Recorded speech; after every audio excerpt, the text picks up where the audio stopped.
Pinatikos ni dating Commission on Elections Commissioner Attorney Rowena Guanzon ang nagpapatuloy na impeachment trial laban kay Vice President Sara Duterte. Anya, politika lamang ang layunin nito at gumagamit pa umano ng maling argumento habang nagsasayang ng pondo ng bayan.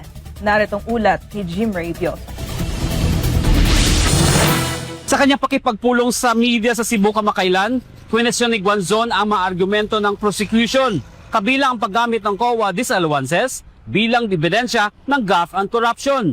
Binigyan din niya na hindi maaring baguhin ang 2/3 voting requirement na nakasaad sa konstitusyon. Ayon kay Guanzon, kailangan ng 16 na boto para sa conviction sa Senado dahil ang 2/3 requirement ay nakabatay sa kabuang bilang ng mga senador, dumaluman o hindi. Babala niya, maaring questionin sa Korte Suprema ang conviction kung mas mababa sa 16 na boto ang gagamitin. Ganahan sila nga, dili kuno 16, i-base lang kuno sa 22 or 21. Tapos kung appeal di si Sara, siya na yung musaka sa Supreme Court, baligskad ba?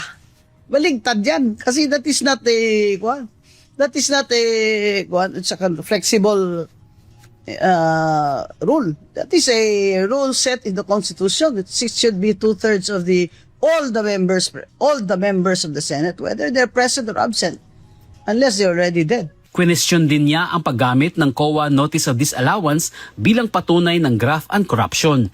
Anya, ang disallowance ay karaniwang civil liability na maaring may kaugnayan sa kakulangan ng dokumento o liquidation at hindi otomatikong nangangahulugang may nakaw na pera. Ang criminal action nga ang ground nga under the impeachment is graft and corruption under the Constitution. Now, the prosecution is trying to prove disallowance as graft and corruption. That's wrong.